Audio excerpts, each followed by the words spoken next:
have with us Gerald Hutchinson of ActionCOACH. He works with business owners using proven business strategies to better manage their priorities and work fewer hours, get their employee team to work well together and fully align to deliver a great customer experience, and achieve greater profitability. In a nutshell, that's a focus on finding more time, building a better team, and making more money. He does this from a perspective that focuses on improving business systems. As such, guides business owners to get the results that they want. Gerald has a PhD in counseling psychology from UNCG with a minor in management, a BA from UNC Chapel Hill, and has owned or run $3 million businesses, and has been coaching and consulting since 1993. He mountain bikes for fun, fitness, and friendship. So without further ado, I give you Gerald Hutchinson. All right. Hey, good morning and good afternoon or good evening if you're watching this on the taped version, which has been recorded. What to do when your prospects say no? You know, one of the biggest problems in sales is our worrying about getting a no, getting a rejection. And so this webinar is going to focus on 3 areas of preparation so that you don't have to worry as much about that. First of all, your mindset. Second of all is what's called your persuasion process. And third is actually handling the no. So our first poll is to find out a little bit more about you. What do you want from this seminar? Do you want fewer lost opportunities at sales? Do you want less fear of the sales process, or just less frustration in handling a difficult situation when a prospect says no? So please answer the poll. Give me a little bit of an understanding about what you are interested in.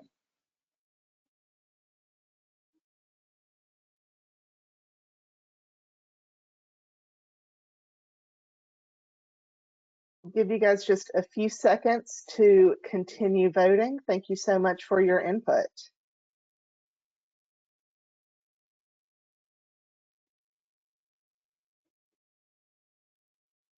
All right, about 10 more seconds.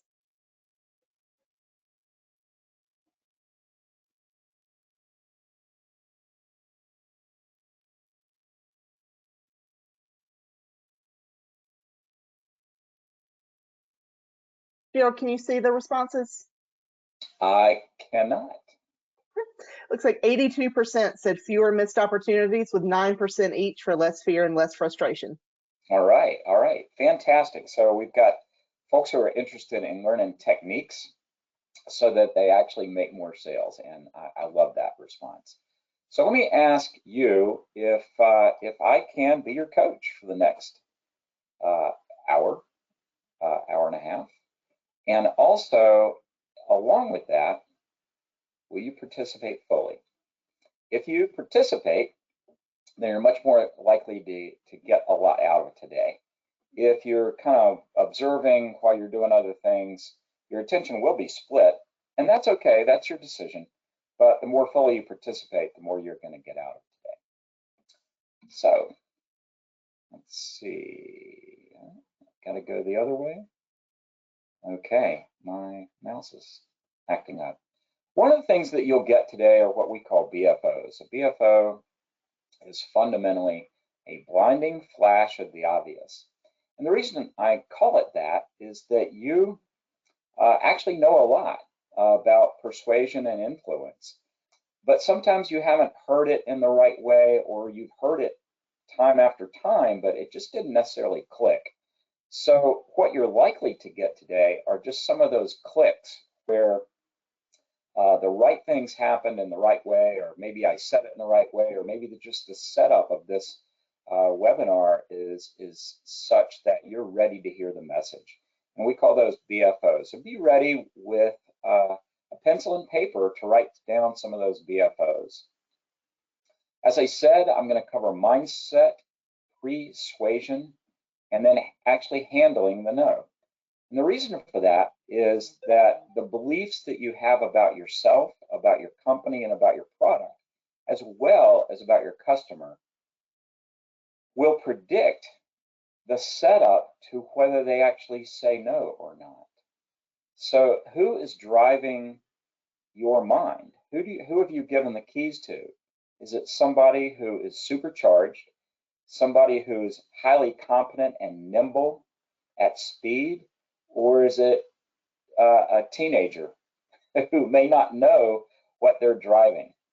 If you haven't done your preparation about yourself, about your product, about your company, customers, even your sales script, if you will, then you're likely to have an accident, and it's not going to be you're not going to have as much success. So partly I suspect that you may be here because you want to be driving a higher performance sales process. So we'll be talking about that. All right. So let's do a little bit of a quiz. I'm having a little bit of problem rolling through my mouse. What is the percent of salespersons that give up after their initial pitch falls flat? What do you think that number is? Just write down a number of what you think it is. And then write down a number for the percent of prospects that actually need 5 follow-up interactions before they buy. And then write down a number for the number of prospects that wait a year before they will buy. Now that means they're basically saying no during that year. So what are the numbers? Well, the actual numbers are 44% of salespersons give up after their initial pitch falls flat. So if we round that, up, half of salespeople are giving up. And that means they can't be successful because 80% of prospects need 5 follow-up interactions before they buy. In other words, they're going to say no the first time. And if you never follow up after that initial no, you really, really reduce your chances of getting any kind of sale. Now, according to HubSpot, about 23% of prospects will wait a year before they will buy. And that actually has partly to do with the number of follow-ups that are necessary. So I want you to be prepared in your mind that a no, when you first get it, is not really a no. What it is a not now. Now they may be rejecting, your customers may be rejecting you because they don't like the way you look, they don't like the way you sound, they don't like your tone. I mean, this is reality. There's sort of a myth that they're not rejecting you, they're just rejecting their opportunity. Well, in fact, if we look at attraction between people, we're not attracted to everybody, and yet we're attracted to others. And sometimes it doesn't really matter. We're sort of like, yeah, they're fine. And I'll give them a chance to make a good pitch. But it's possible that your customers or your potential customers are actually, if they're saying no, they're rejecting you. Now, along with that aspect of your mindset, I'd like you to consider that the range of friends and associates that you have after you've gotten to know them for a while, you actually don't care how they look. Why is that? Because now you know them and you like them and you trust them. And those are the preconditions for actually buying something: knowing, liking, and trusting.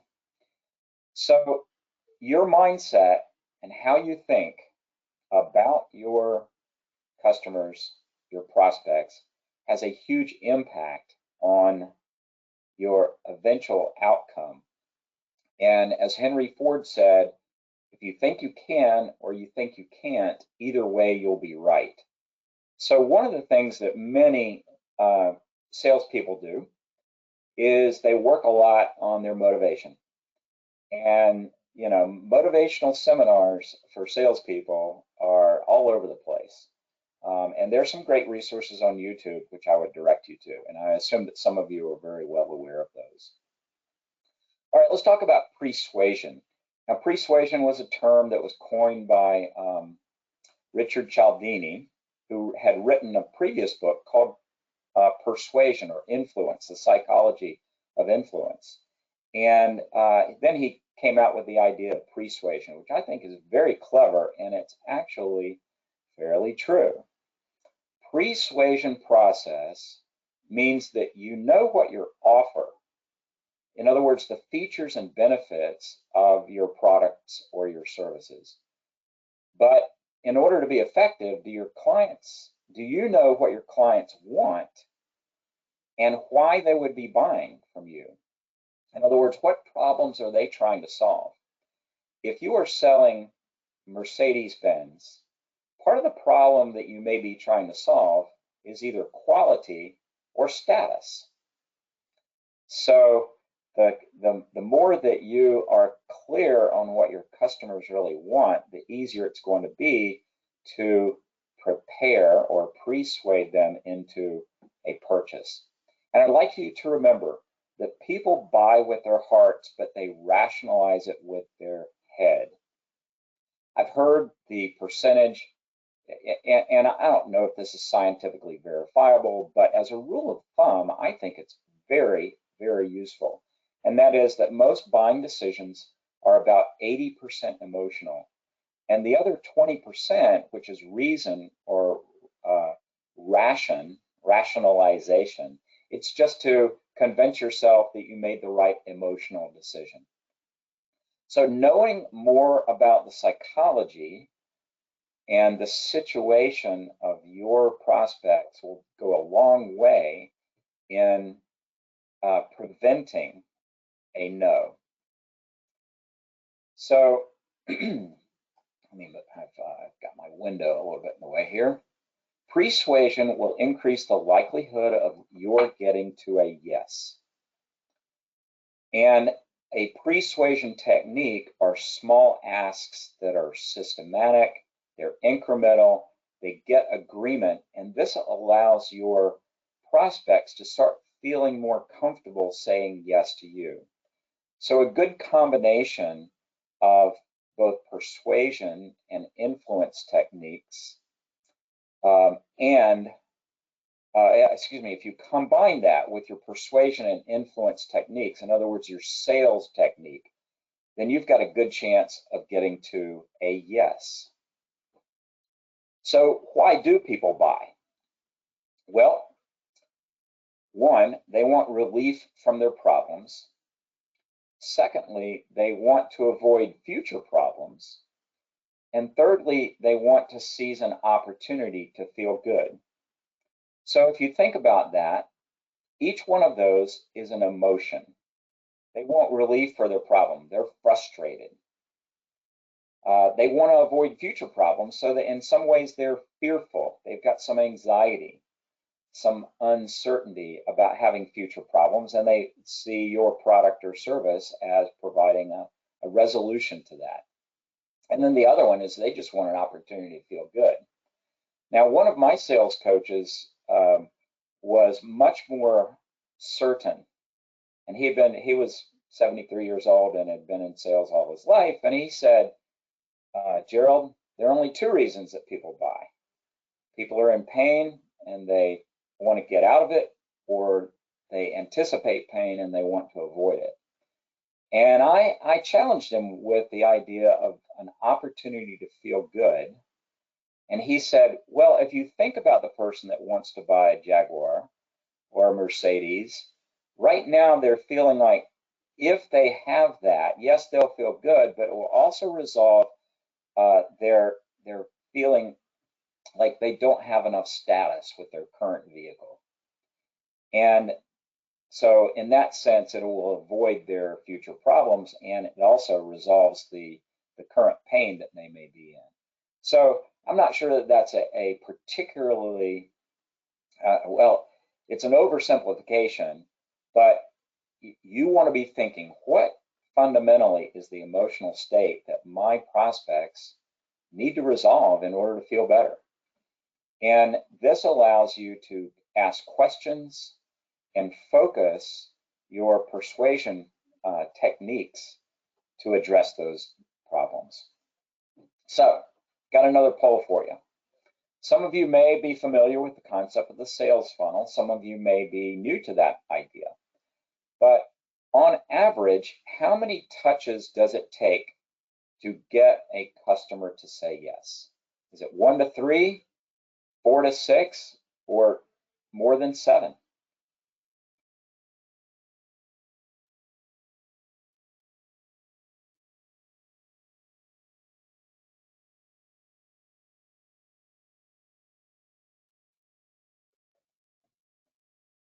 Give you guys just a couple more seconds to keep on voting.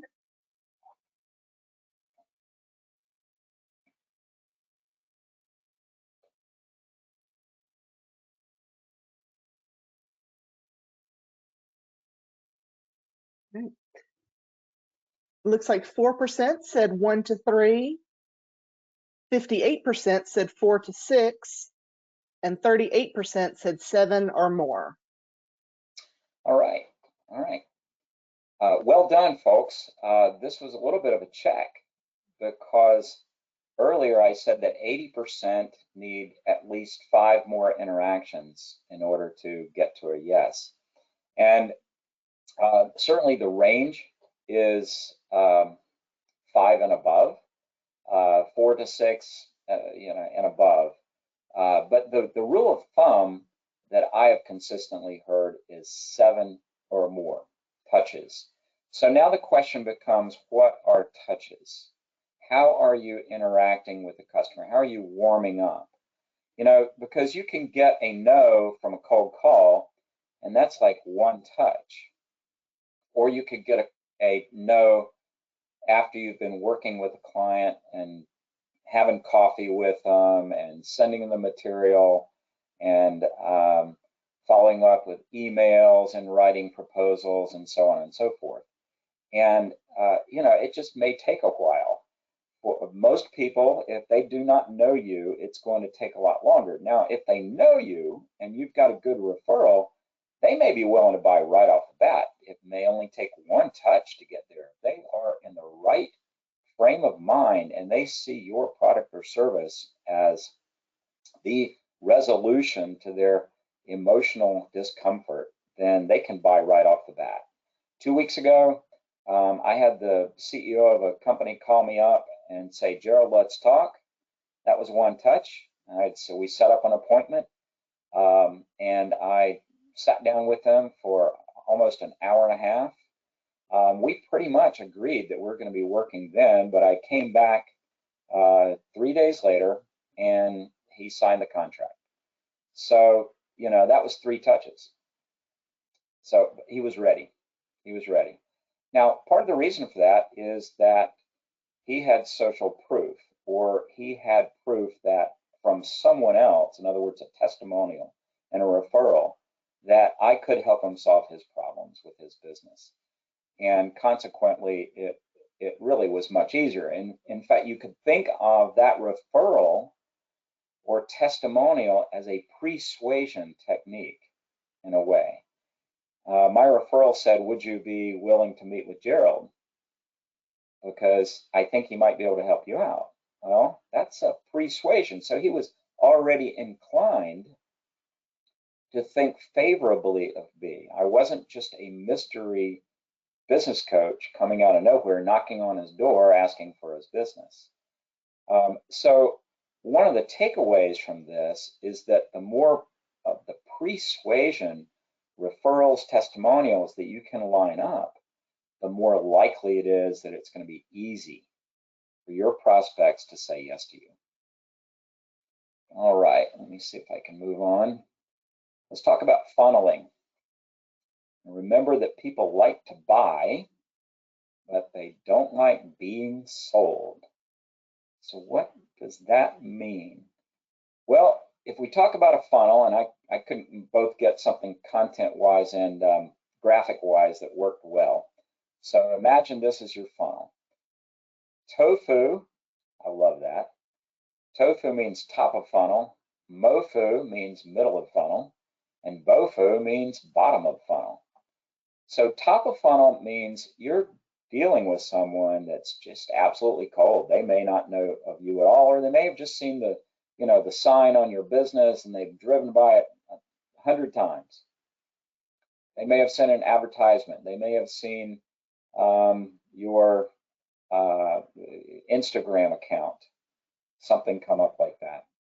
But nonetheless, it's cold at the top of the funnel because they haven't connected necessarily with you directly. Depends on how personal you make your social media. But you've got to start building that connection. And of course, if you have been able to make your social media much more personal and not just informational, then they may already be building a connection with you.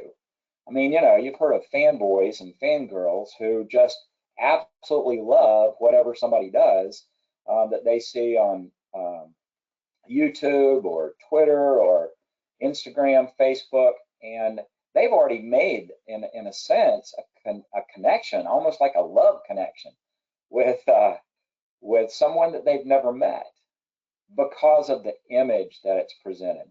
So it's possible to come in to the sales funnel where you meet someone in person and they've got to say yes, where it's lukewarm. Well, there've got to be some strategies and tactics to move them from that top of funnel to the middle of funnel, getting them warmer, making them feel more confident, comfortable, have certainty that you're going to be a resolution to their problem. And then, of course, the bottom of the funnel, it's really a matter of getting them to the point where they feel like there's no question. You are the answer. I realize, for instance, I might get a better deal somewhere else, but I really like you. Now, some people are very transactional. It's like, I don't care whether I like you or not, but your deal, your value proposition is more convincing than someone else. It will be the resolution to my problem. But again, a lot of people, remember, they like to buy from people that they like. And it just makes it easier. So you've got to take some time and build up that connection. All right, the numbers game. Got to remember always that sales is a numbers game. US has something like 340 million people in it. And when you're out there, there will be people who will say no to you and they will never say yes to you. But there are people who just as likely who will say yes. So just, draw this out here kind of as one graphic, but here's another one. Kind of the old standard bell curve. There are people who never say no to you. There are people who are saying no right now, and they might buy at some point in the future. And then there are a lot of people who are just undecided, they're put you off for now. But they may be putting you off because they're not quite ready. This is the blue people. They're not quite ready. They're inclined to buy, but not quite. And then there are people who will definitely buy from you. But if you look at the proportion of number of people who will buy versus the number of people who aren't buying from you right now, you have to remember you may have to go through a lot of maybes and well, not right now, or I can't really see it, but it's possible sometime, and no before you get to those yeses. So let's talk about handling the no, handling the brush off. First of all, your mindset is that you do have to depersonalize the no. What does depersonalize means? It means don't take it personally. They just may not want chocolate ice cream today. If that's what you're selling. They may want apple pie. They may want carrot sticks. Think about your own life. Somebody's offering you something, and while it may be attractive in some ways, I like chocolate ice cream, but right now I just want carrot sticks. And I might not want chocolate ice cream for 2 weeks. So the no doesn't mean it's about you. It means it's about the prospect who is not ready or convinced to buy. And that is the second piece. So it's not really a no, it's a not yet. If you can reframe the concept of what response you're getting from a no to a not yet, no matter how intensely they may say that no, you're going to be in a much better situation. Those folks that I point out in red, you don't know that they're actually red, even if they, if you're cold calling and they slam the phone down and say, never call me again, bam. Guess what? 3 months from now, they may be in a situation where they're calling you up, or they may be in a situation where they're ready to listen to you, because the emotional reaction that they have is not always in line with what they're going to be needing later on. So you've got to depersonalize the no. And you've got to use that situation to learn and grow. And you've got to ask the questions. Was this about, I failed to give any persuasion, I didn't have a very good sales script, I just called them at the wrong time of day, what is it that got in the way? And if you use that situation to learn and grow, and the very best salespeople do, then it's easy to depersonalize it. And I'd like to illustrate that if you start making calls and you get a positive response, and that's the first sales interaction you have for that day, how's the rest of your day going to go? It's probably going to go pretty well, because you've anchored your experience, your near-term experience, on that. Whereas if you get an angry prospect, get away from me, don't ever talk to me again, I'm not interested, just go away. It takes a little bit more of emotional, psychological readjustment. And the more you have attached your personality and your ego value to the reactions that you get from the people around you, then the more your mood is going to be affected. And of course, if you can just do the green and anchor on the positives versus having that red angry response and anchoring on that, then you're going to be better off. And a lot of salespeople really work on having that positive mindset. But I'd like to point out that if the reactions that other people give you are affecting your emotional life, then fundamentally you're giving them a remote control to your life. And if they push this button, you'll be happy. And if they push this button, you'll be sad. And if they push this button, you'll be hurt. And if you push this button, you'll be angry. And that's kind of crazy, isn't it? To give someone else the remote control to your emotional life. Now, I bring this metaphor up because over the past 30 years, it's been really effective for me in working with clients to help them see how crazy it is to allow other people's emotional state to push their buttons. So it will take some time for you to practice detangling your emotional reaction from the way that other people act, but you can do it. And it may take some coaching, it might even take some counseling. But you can do it, and it will help you because you can maintain poise and professional poise in your sales technique. You're not going to get so tangled up. You're going to be the one who is in charge rather than them. All right, so let's get to handling the objections. This guy looks like he is not happy. His body language is closed off. He's certainly not smiling. He is skeptical at the best, perhaps, if not outright hostile to your entreaties. So, as I've kind of been talking about, the best tactic for handling objections is to avoid them,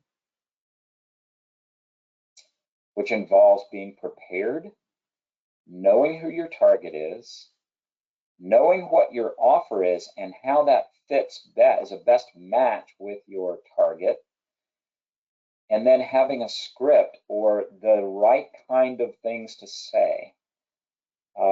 to avoid those objections. Now, if you do not have a sales script, then I strongly encourage you to prepare them. And you don't necessarily have to read the script. You need to be careful about memorizing it and coming across as a robot or just reading it if you're doing telemarketing. You know, your conversation needs to sound as if it's your stream of consciousness, as if you're so understanding, you're so knowledgeable, you're so on top of what you're selling and how you're doing it, that it comes off completely naturally. And so a sales script can be focused more on the key words and phrases that you want to get across, as opposed to the complete, you know, like an actor in a play where they need to say all the exact words. But prepare a script. Know what you are going to do. If you don't have a script, you're probably unprepared and you are just inventing it on the spot, and that can create a little bit of problems. Now, I'd like to point out, I don't have a script for this presentation, except for the standpoint of I've got the PowerPoint. So it's got the things that remind me of what I need to talk about. All right. Another part about handling objections and avoiding them is asking a lot of questions and listening. What do they want and why do they want it? And the more that you can dig into what do they want and why do they want it, then the easier it is for them to feel trusting of you, because you're not selling. Remember, people like to buy. They enjoy buying. And if you are able to listen to what they want and need, then you can better position what you talk about with them. So you're positioning your offer based on what you hear from your prospect. And that means that you really know, getting back to your beliefs about yourself, your beliefs about your product, your company, and customers themselves. And now, if they have objections, it's time to pivot. And the first part of that pivot is that you agree with their objection and then you clarify it. So let's take a look at that. So maybe they say, you know, I just can't afford it right now. So that's a no, isn't it? No, I can't afford it right now. So what you might do is you would say to them, you say you don't have the budget right now. I'm glad you know you're concerned about value. Tell me more about your budget for this project or situation or issue that you've got. So what you're doing here is you are agreeing with them. I'm glad to know you're concerned about value. And then you are questioning without necessarily asking a question. Tell me more about your budget. And being quiet and listening. Now, it's amazing what happens if you just stop.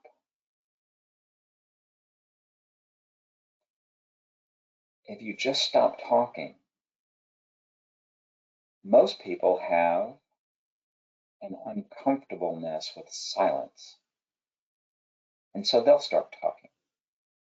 So you really have to zip your lips. It's hard for someone like me to do. Because I want to explain. I want to teach. I want to convince. I want to persuade. And yet, just being quiet after you give a prompt like that, there can actually be an uncomfortable silence.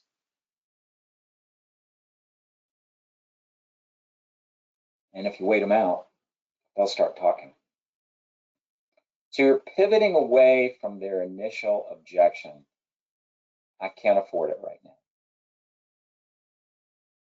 Oh, I'm glad to know that you're concerned about the expenses that you have, glad to know that you don't, I'm glad to know you don't have the budget for this right now, you think, but tell me more about what budget you have. Now you could add, maybe I can find another way, but that's up to, how you want to arrange your particular script. Because you can consider compromising on the scope, but not on the price. For instance, they say, well, what you've told me is that you can do X, Y, and Z for, $10,000. And, I just don't see the value there. Well, guess what? You can say,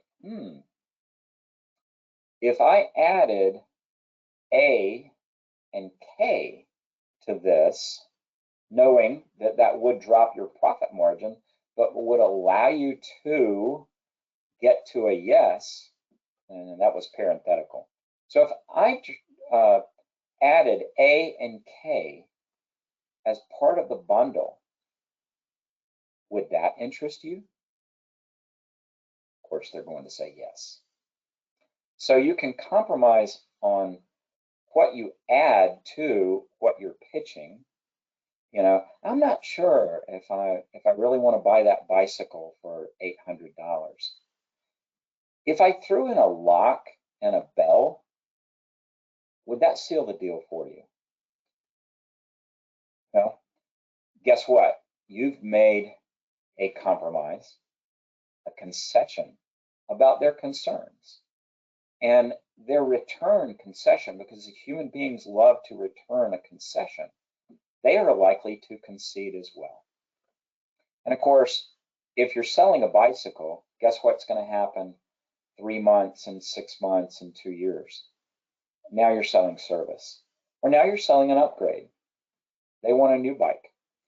Their spouse wants a bike, etc. Their neighbors want a bike. Their best friends want a bike. So there are multiple ways that you can pivot on these things, but getting any kind of a yes is better than any no. All right, here's another example. They say, I'm sorry, I just don't have the time for this. So what you might say would be, well, you say you don't have the time. We're all under a lot of time pressure. Let me review how this will save you time. And again, notice what we've done here. Let me review it, because perhaps in your sales script, you didn't really articulate that effectively, or maybe they were distracted. Maybe they didn't hear it. Maybe they just need to hear it again. Short-term memory typically lasts no longer than 30 seconds. Mid-term memory might, with something that's really important, might last 2 to 3 hours, but for sometimes short-term memory, mid-term memory is gone in 30 minutes, especially if you are educating someone.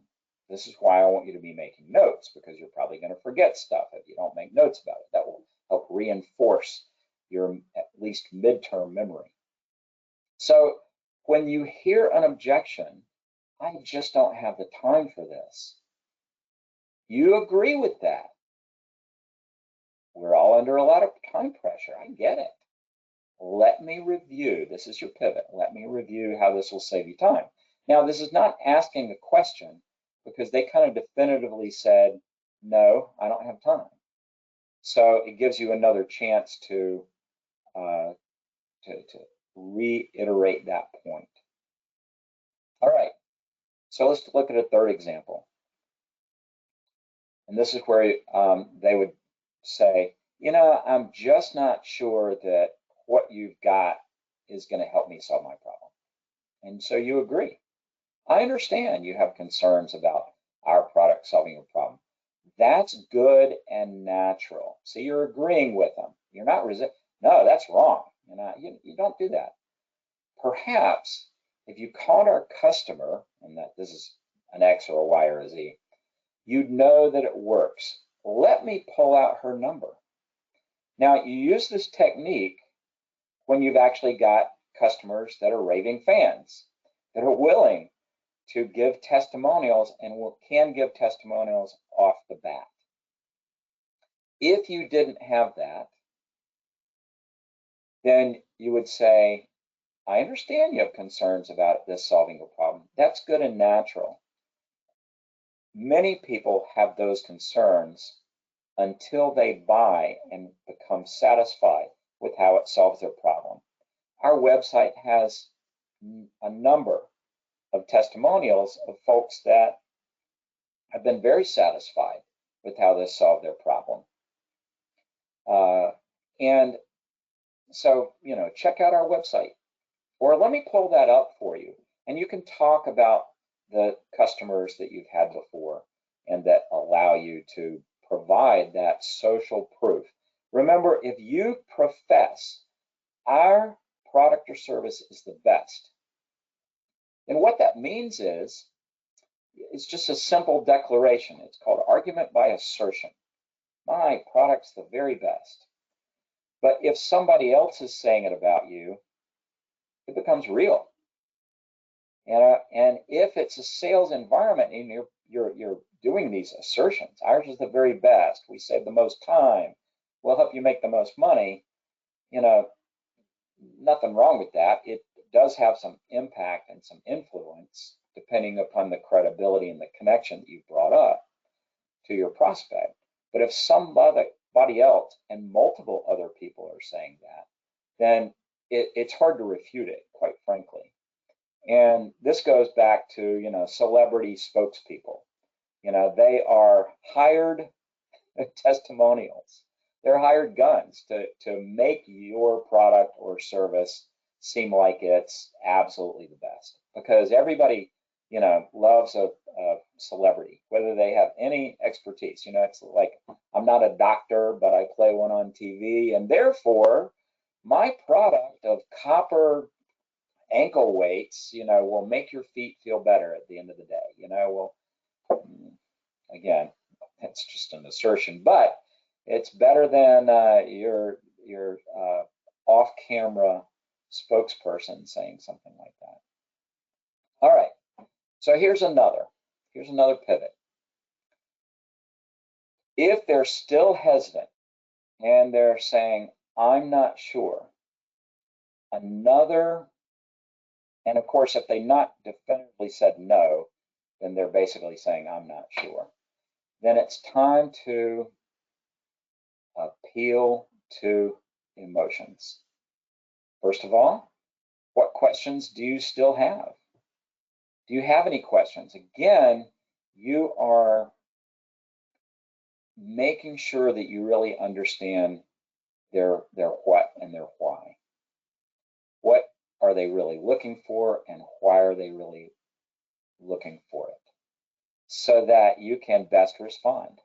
And it really is best to avoid those yes or no questions, because that gets you into, it kind of ends the discussion, unless you're skilled at handling yes or no questions, or, adding something like after they've said a yes or a no answer.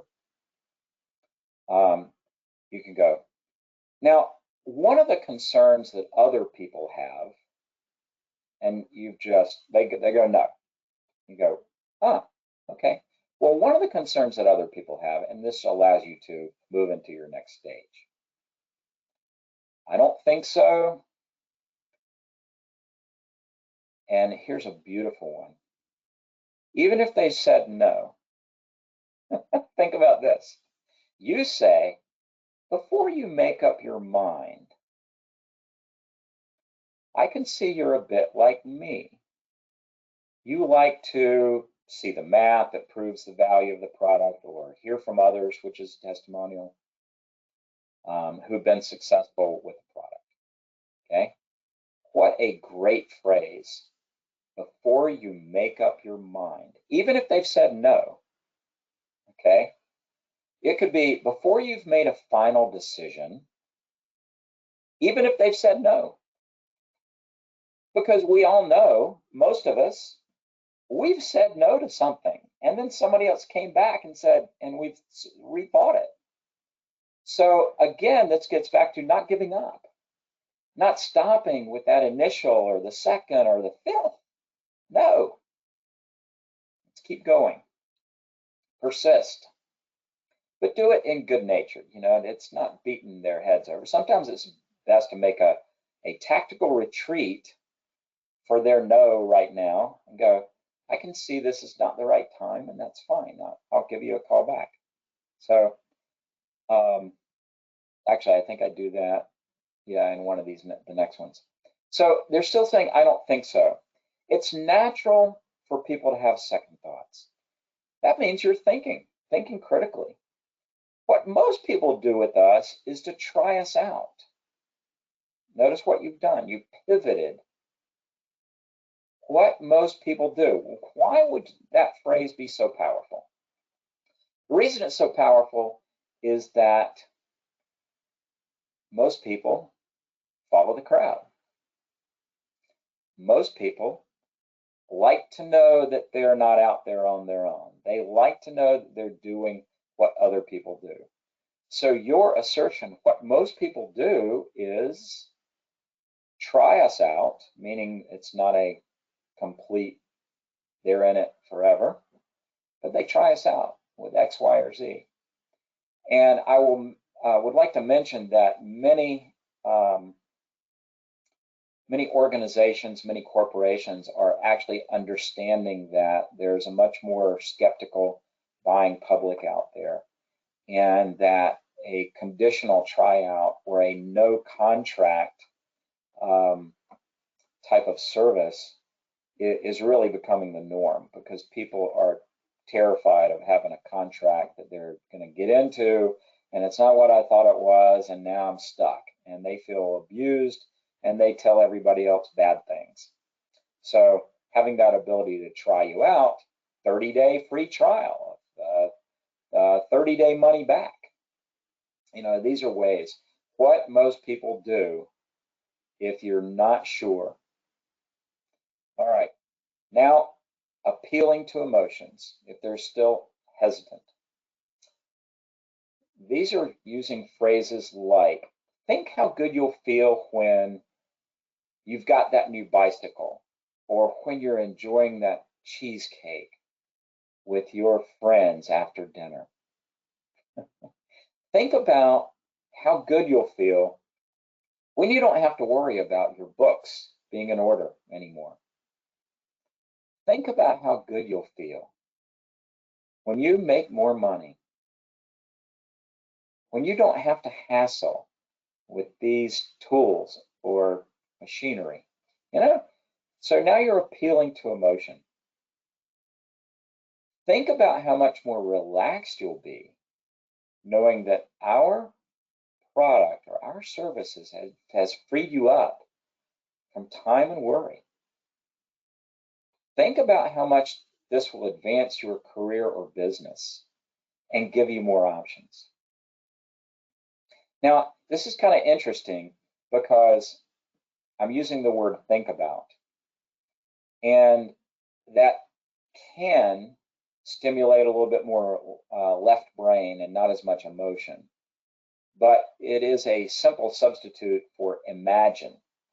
Now, you can use imagine as well. Imagine how good you'll feel. Imagine how much more relaxed you'll be. Imagine how much this will advance. The problem with that is that some people get a little worried with the idea that you're overdoing it.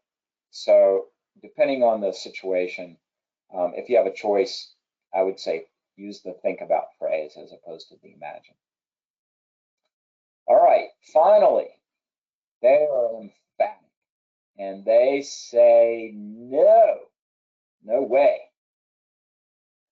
And all you have to do is say, I think that's a good answer right now. And, not but, this is and I'll explain that in a minute. Things will change all the time. Would you mind if I contact you in X number of months if you're making a person-to-person sales call, or if you're doing telemarketing? Or shall I put you on our mailing list to keep you updated of offers that you may be interested in later? And again, they could say no, and you go, well, thank you very much. And it's been a pleasure talking with you today. You just end it. Of course, most of the time, if you're agreeing with them, I think that's a good answer right now, then they're going to be a little bit shocked, and it will make them doubt to some degree whether they made the right decision, because suddenly you're agreeing with them. Yes, it's a little bit of reverse psychology, but you continue on, and things change all the time, which they do, as we acknowledge. You know, I'm not interested in a bicycle today. No way. I'm not interested. No. I get results back from my doctor, and he says I need to exercise more, and I am not running. Okay. I might be interested in that bicycle next month. Okay.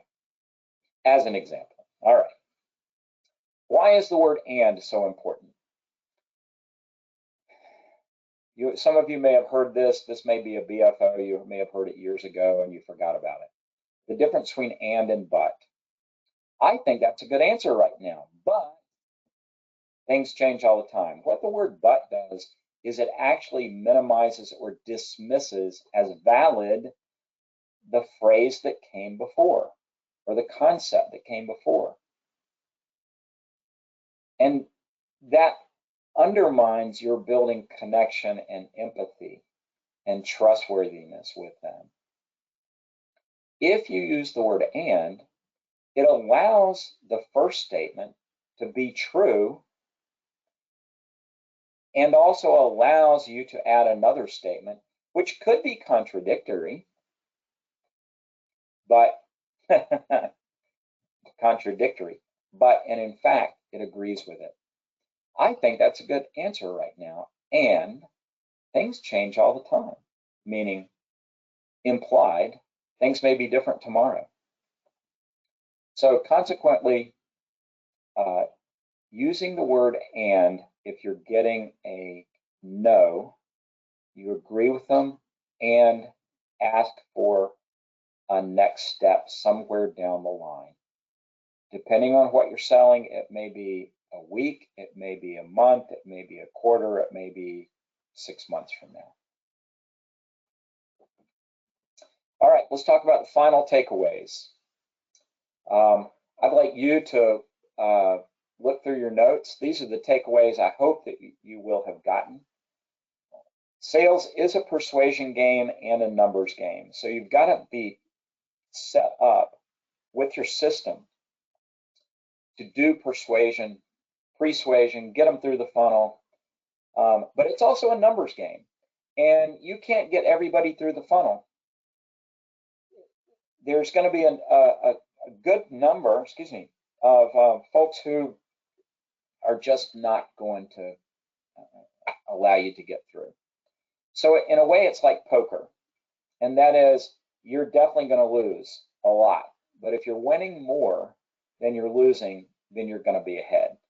And I think the best poker game, and I'm not an expert, but I've heard that it's blackjack, and it's only, a really good blackjack player who knows the situation only wins about 52% of the time. So it's not much. That means there's 48% of the time they're losing. All right. Next takeaway is that you can only get better if you review your process. So get a good critical eye to what you're doing right and what you can do better. Next, sales professionalism is a skill at which many can become competent, and solid practice and coaching will make you better. Could you become an all-star? Don't know. There are not that many all-stars. That's why they're called all-stars. But you can become competent, solidly competent, but you have to work on it. The right words or phrases are like keys that will make the tumblers fall, that can unlock the door to a sale. So work on good phrasings.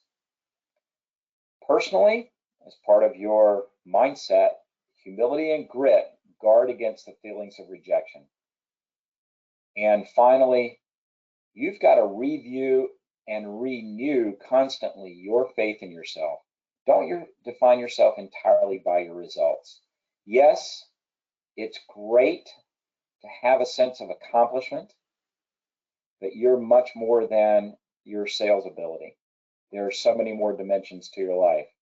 So, remember that you have friends, you have family, you have interests outside of work, and these also define you and define your value and your own sense of worth in the world. So be willing to hang it up at the end of the day. All right, Holly, are there any questions? We only have a couple minutes left by my clock. I've got a couple questions. If you have a question and you haven't done so yet, go ahead and type it into the questions pane and we'll be sure to get them answered for you. The first is, I am terrified of cold calling. It's really, really hard to get motivated. How can I change my mind? Okay, cold calling. Yeah, boy. Whether it's walking into somebody's office or shop or doing it over telephone, cold calling is the thing that most salespeople like the least. And I will tell you that the best way to get over it is to use what's called systematic desensitization, or try it a little bit at a time. So let's say you're terrified of doing telemarketing, which by far is the least liked part of sales. Make sure you've got a sales script and do one call a day. The first day, excuse me. The second day, do 2 calls. The third day, do 3. The fourth day, do 4. Fifth day, do 5. If you're so terrified, you need to systematically make it more comfortable and gain confidence that you can just get through the script. And after a while, just doing it more and more, it'll just become, like any other thing that you do on a routine basis, like brushing your teeth, okay? Which is not particularly satisfying, but sometimes it really is. But you just got used to it. And that's the best way. Systematic desensitization. Good. Just visit a shop. That's one. Or you could do 1 in the morning and 1 in the afternoon, or you can do 1 per hour. Find the interval, but just do it. Do 1 and realize, and don't expect anything to happen. Just get used to the idea of going through the motions. That's how you get through that fear. What's the most important secret to sales success? Believing in yourself.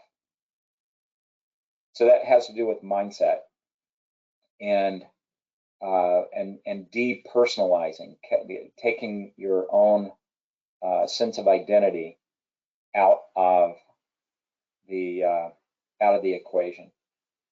And I'll just mention, if you have mindset techniques like sales is simple, easy, and fun, and just repeat that before every call or every business that you enter or every customer that comes in the door, then, you're going to be a lot better off.